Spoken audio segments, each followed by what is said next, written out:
It's Fort Worth Playboy, and this is a Fort Worth Playboy morning show on April 25th, 2024. And I have to do that so I can keep track of these things.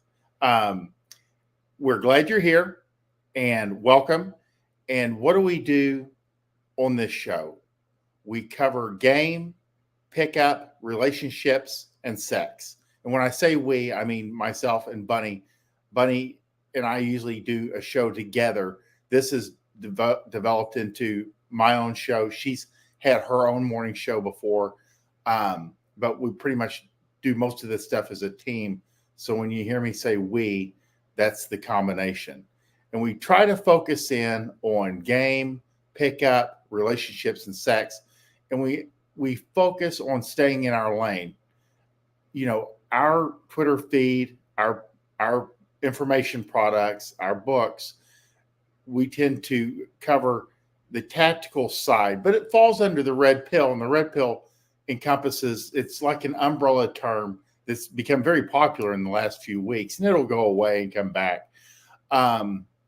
It is an umbrella term that kind of encompasses all things men, including MGTOW and men's rights activists, the old school stuff, any type of intersexual dynamics, and politics even. So we tend to, and game falls under the red pill, which is, learn charisma. That is what game is. It's the ability to learn charisma and become attractive. And it helps you in all ways. But when you come to our timeline, she and I try to focus in on applicable, actionable tactics that you can put into play that day and be more attractive and move women from complete strangers to in your bed, or improve on a 20 or 30-year-old long marriage that needs a little bit of spice or a little sparking up. So that's what we do. Let's get started. We always start with a maxim, start with the basics, because the basics will always be dependable. It's just like when you play sports. At some point in practice, you'll always cover some basic skills. And the same thing in game. You always cover your basics first, and then the more advanced stuff, the more nuanced, or where you use your history of experience, comes later. So, but the basics will never fail you. Maxim number 30. Women will not hold it against you for trying to get into their panties on the first night. In fact, they will respect you more for your boldness and willingness to follow your manly desires. And this falls under yesterday's maxim, also number 17, which mentioned that boldness, or the propensity to take action, will beat neatness in game or in seduction every time. And this is one of the keys: is women will not hold it against you for at least trying to get into their panties on the first night. But if you don't try, if you don't go in for the kiss, you don't escalate physically, you don't move forward in some romantic manner, you break out of the friend zone and give her a very exact, specific identifier that you're there to move her to sex, she can and will hold it against you. Not all girls. I mean, a lot of girls are like somewhat cool. They'll give you a second chance. They want you to win. That's what you got to remember. But they will also not hold it against you for at least giving it a shot. And that's why we tell guys always, always, always, even if you're using like a 2-step or a 2-date program, where you size them up on the first date, you meet up for drinks, and never more than 45 minutes or an hour. But we always encourage guys to still go in for the kiss close, just to escalate physically, should it be at the right time. Again, always take context, but you should have kind of a set of rules in each meetup that you follow, and you want to hit certain like landmarks in the seduction.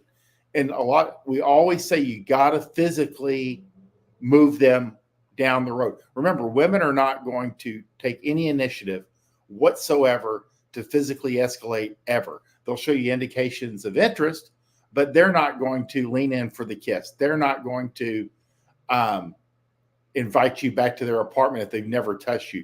You have to make things happen.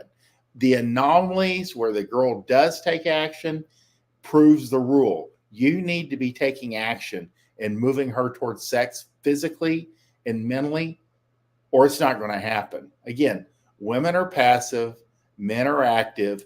Women are acted upon, men are the actors. So she's not going to hold it against you for actually doing what comes naturally, which is taking the initiative and moving her towards sex. In fact, they appreciate it, especially when you make it easy for them to go from complete stranger to in your bed within a few hours. That everyone benefits from that. They will, though, this is a kicker, they will respect you more for your boldness and willingness to follow your manly desires. There's a thing called escalation windows, where there's a certain window of time where you can move them up physically. You can escalate physically. And if you don't, they can and will hold it against you. That's why you have to be, what would you say, have that propensity for action, have that propensity for moving her, because every guy that's ran any number of women has held back on a woman for whatever reason. He may not be feeling it. He may misread her. He may, just make a mistake and treat her like differently than he would treat any other girl, which is always a mistake, and won't escalate when she's actually open to escalation. And when you do that and the window closes, it usually closes permanently. So it always benefits you, and it always benefits her for you to have a propensity for action, to take her hand, to grab her by the back of the elbow, to move her from one section of the place to the other, to get compliance, and to move her towards sex, to ask her, hey, you want to come up for a nightcap? Do you want to come up and see my guitar collection? Do you want to see my artwork? Anything, any plausible deniability to move her to someplace that you two can become intimate. That's your job. And everyone, like I said, everyone benefits when you take action. And again, women, they know that you naturally want to have sex. They've gotten ready for 4 hours to do this meetup. They bought new shoes. They left work early. They've taken a shower. They've taken 3 hours to get ready. And then they drive over and walk a quarter mile to get to the venue to meet you for the first time. The least you can do is move her towards sex and send her home well banged. That's the least you can do. And so that is why they will not hold it against you for trying to get into their panties on the first night. In fact, women will respect you more for your boldness and willingness to follow your manly desires. And that's what separates the sex. You are the actor. Women are acted upon. And so just know that that's your role, and no one will hold it against you. Guys get all kinds of bent out of shape. They're like, oh, I don't know. I don't want to think I'm too aggressive. There's none of that. They'll let you know. It's like we always say, bang her as hard as you can. She'll let you know if it's too hard. So give it everything you got. And then if she needs you to back off, she'll let you know. If you're moving too fast, she'll let you know. But it's like one of the guys says, the girl can always slow you down. She can't speed you up, though. So she can always slow you down. So it's better to have a leaning in towards action, and then she can slow you down, but she can't speed you up. And that kind of aggravates girls. And sometimes you can fumble the ball. So focus on what you can do and what does work. You want to have a propensity for action. The women will not hold it against you. They'll pretend sometimes. You can ignore that. Again, they would rather you be bold than meek. And that always benefits everyone. So maxim number 30 in a nutshell. Let's see what else we got on the timeline today. Hope you guys can see this. Okay. First time sex. And I've tried to convey this anytime Healthy, undamaged girls are not going to reveal their hammer me daddy inner whore the first time you bang. It's all she has left of her anti-slut last stand defense at this point. You, on the other hand, better give it everything you got. So, guys, when you're with a girl, it's going to take her, unless there's damage, unless there's some kind of weird thing going on, you're not going to get her unfettered, unbridled performance the first time, second time, maybe even third time. She's going to ramp it up physically when you're having sex. But on the first go round, girls will tend to hold back. They don't want you to kind of like see their inner slutitude. Again, and a lot of guys will judge a girl on her first time, like if she's too good, if she's too aggressive, if she's too skilled, if she's too easygoing. So girls have learned through trial and error to hold back. You're not going to see her best performance. She can be enthusiastic, but she won't be as enthusiastic as she can be. So just know that girls don't always bring their best to the first couple of meetups when it comes to sex. They're going to have to hold that back because it's the last thing they have. They can't show you everything they're more than open to do. It takes a little bit of time. But you, on the other hand, have to give it everything you got, physically, mentally. And I put this in another tweet. Like, I don't care if you have your 7 drinks into it, you played, 2 games of softball, you worked out, you ran a half marathon all the day before, and you have to be up at 4 a.m. to go to work tomorrow morning. And now it's 3 a.m. So you have to close, and you have to close hard that first time as hard as you can, because you don't get a second chance to make a first impression. And guys have fucked this up before. They're like, well, I was tired, or yeah, I just didn't feel it. Or it was like the second girl I banged that day, so I wasn't quite my, best self. But it matters. It matters. That first impression is going to be the one foundational thing that kind of like brings her back the second time. Because if you want to build up that rotation, you're going to have to be good enough to get them back in the second time. So be willing to kind of like, for a sports analogy, leave it all on the field. Everything you got, you put in that first time sex, and then go from there. That's how you do it. You have to realize too, and don't judge a girl right off the bat, because girls will hold back. If you've been around her for a few weeks or a month, and you're still getting kind of like not the best that you could hope for, or she's just not that interested or interesting, then that's probably how she's wired. That may be her attitude towards sex. That may be her upbringing, her environment, her genetics.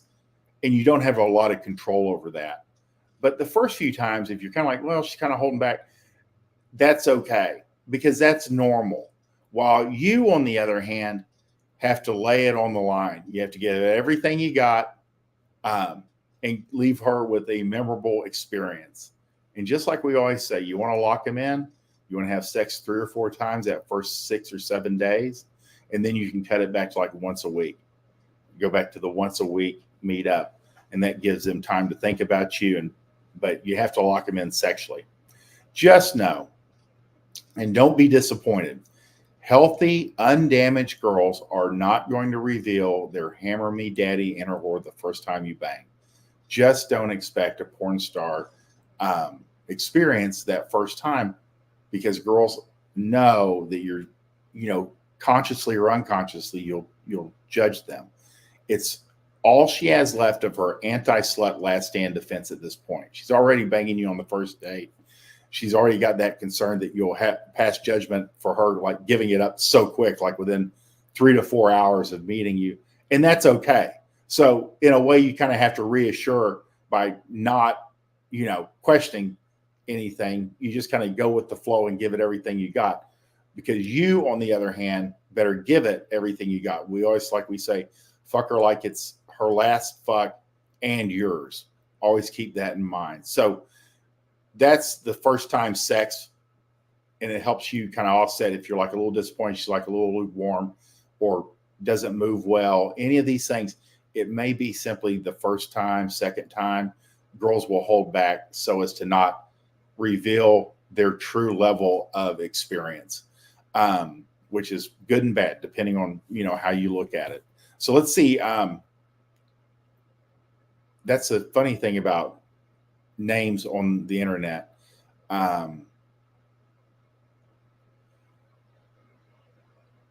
Let's see.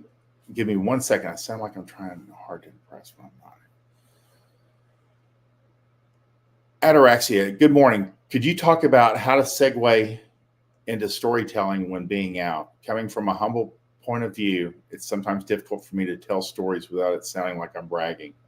Just wondering what frame of mind you're in when you express yourself during storytelling, because mine is I sound like I'm trying hard to impress when I'm not aiming for that. Instead, to convey I'm interesting without coming off as bragging. It's a matter of context. You want to tell stories that are second, how do you say, where you're secondary to the story. Like if you had a stalker, you don't, this is going to be a rough one. Hang on. Interesting without coming off as bragging, or does that come with the territory and just get comfortable? No, don't get comfortable bragging, because girls can pick up on that and they're super sensitive to that, because they've had to sit down with guys that basically just talked about themselves. What I think will help is if you sprinkle in stories which display high value in your normal conversation. Always make sure that your story, and you can tell it like you like to tell it, is within the context. Because, if you ask her more questions, and this is a default, I would say, ask her more questions. And when in response, you'll get better, but do listen. But if you have something to, convey or a story to tell, make sure it's within the context of her response. So that's where knowing your stories, knowing, and you can use the same stories with different girls. It's just like, for lack of, it's a script or a comedy routine.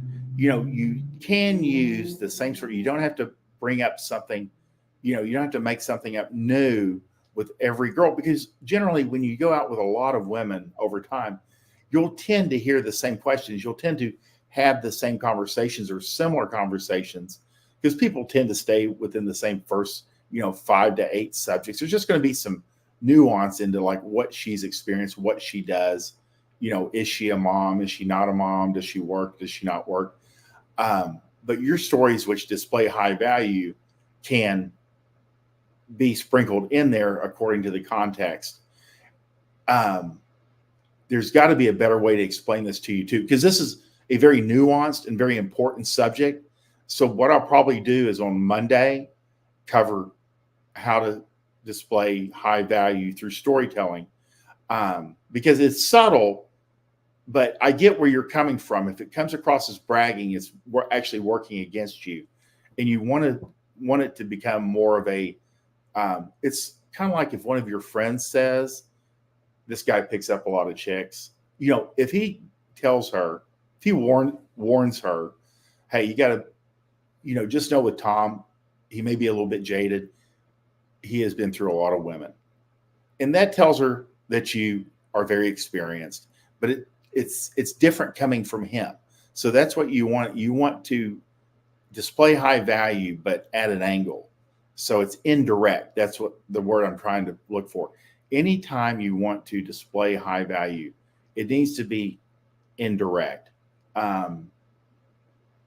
Let her bring it up. Like if you own a business, if you compete in sports, and don't bring it up, let her ask you. And as an aside, you go, yeah, I own, this department store that's just literally down the street. I just walked down here, and it's not that interesting. Always downplay your accomplishments to a certain extent and make it look like whatever you do and whatever you've accomplished at a high level was pretty effortless. And that's one of those keys is if you make it, what we know can be difficult, like running a business or becoming successful in sport, but you downplay it, it comes off better. So use context, tend to downplay your accomplishments, make it look like it's easy. It's kind of like we always say, women don't want to hear about the labor. They're like, just show me the baby. So that's one of the keys when displaying high value with women is they don't want to hear about everything you went through to get to where you are. They just want to know where you're at. Just show me the baby. And then how was labor? It was pretty effortless. It wasn't as bad as you think it would be. I mean, there's always going to be some downsides, but it wasn't that bad. So make it look effortless and that you weren't damaged by whatever you went through to get where you're at. And that's the real deal on storytelling. Yeah, bragging is definitely something you want to avoid that connotation.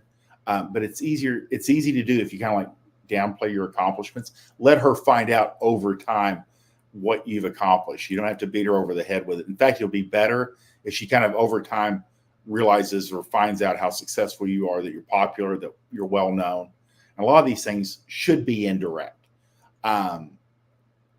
So let's see what else we have on the timeline. I hope that answers your question. And Monday I can answer this better. I'll put a pen to paper if anybody does that anymore, or at least get a basic outline on how this should be done. And I appreciate your question. All right. Give girls space and time. Girls become attracted to you in your absence when they're thinking about you. Allow her imagination to do your heavy lifting for you. She can't do that if you're always up her ass. Men have an inclination towards action.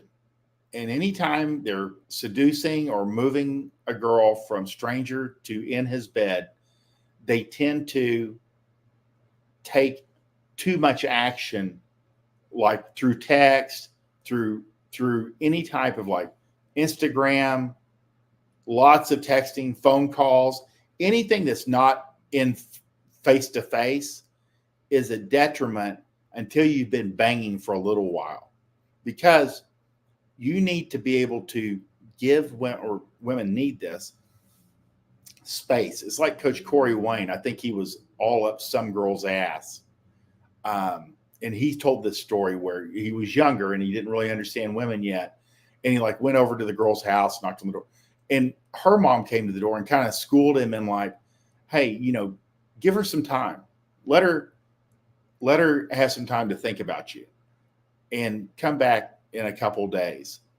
And he did that. And she was like excited to see him, because women need time to become attracted to you. And Bunny's really good about conveying this, this whole concept, because you give a girl a couple pieces of information, she's somewhat interested in you.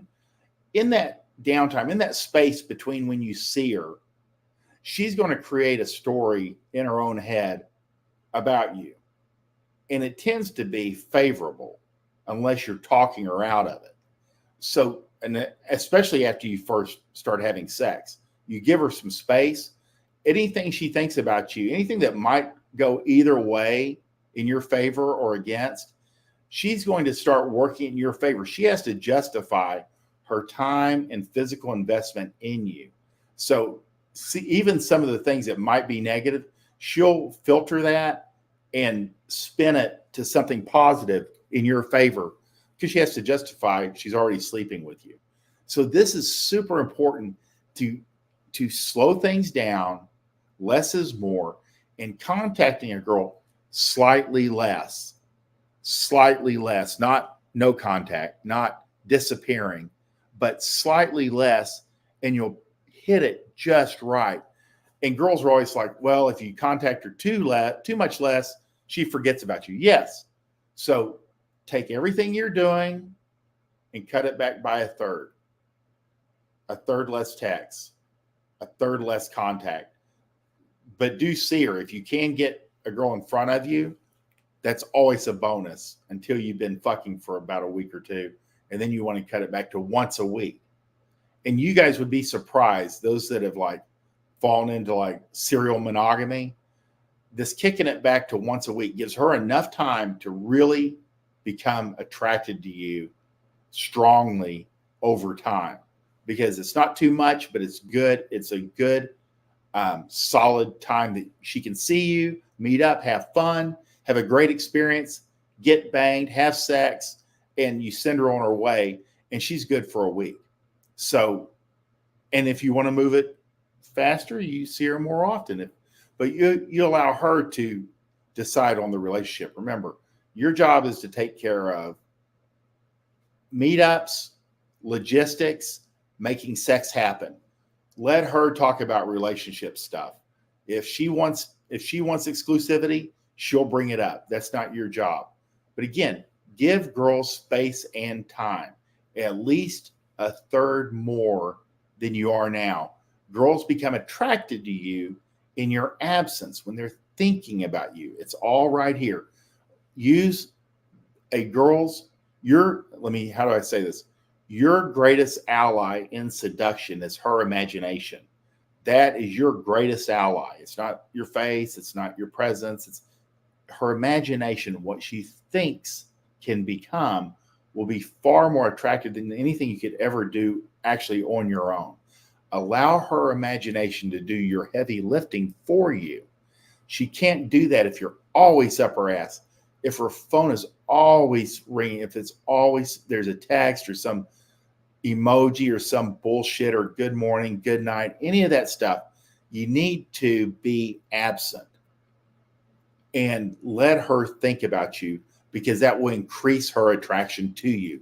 And I would say at least 80%, if not 90% of the guys that end up on a consultation with me say that contacting a girl too often, smothering her, has always been a problem. Guys that are kind of high strung, kind of anxious, they want to take action. They feel like they need to do something. And when they start fumbling the girl, they start taking more action, and they're even more up in her ass. And again, even for guys that are dealing with like a bad run in the marriage, pulling back is the best thing to do instead of smothering her and let's go to therapy, let's talk to your parents, let's, where he's like overly anxious and he's smothering her. When in fact he should be pulling back, going to the gym, taking care of himself, making himself attractive, talking to other women. There's no downside. Again, that's the real deal. Girls want to know that you're attractive to other women because they don't trust their own judgment. If the only person that they think you're attracted to is her, she's not going to be that attracted. So you have to keep these things in mind, that they don't see things like we do. When you start seeing her pull back, you pull back. Most guys lean in. You need to actually lean back. And then over time, hey, where the fuck is he? She'll come find you. If she doesn't, that's okay too. But you don't need to lean into her. Allow her to come to you. Women are happiest when they're chasing a high value man, and they can't chase you if you're up her ass all the time. So that's a real deal. Foundational principle: give girls space and time. Girls become attracted to you in your absence when they're thinking about you. Allow her imagination to do your heavy lifting for you. She can't do that if you're always up her ass. Keep that in mind, especially if she's starting to pull back. Just you pull back too. You just mirror that. And that is 29 minutes, 3 seconds for today. And I hope you guys have gotten something of value that you can actually implement today, put into play, become more attractive, get the girls you want. And I hope you guys have I'll be back on Monday morning. Friday is off. Bunny's traveling. So I'm covering at the gym. So I will not be here tomorrow morning, but I'll be back Tuesday morning at 7 a.m. This week's just going to be a little wonky till she's back in town on Wednesday. But I appreciate you guys watching. Send me any questions you have. You can DM me. You can comment under the video. You can comment on Twitter. But we appreciate you being here, and I hope you have a great day.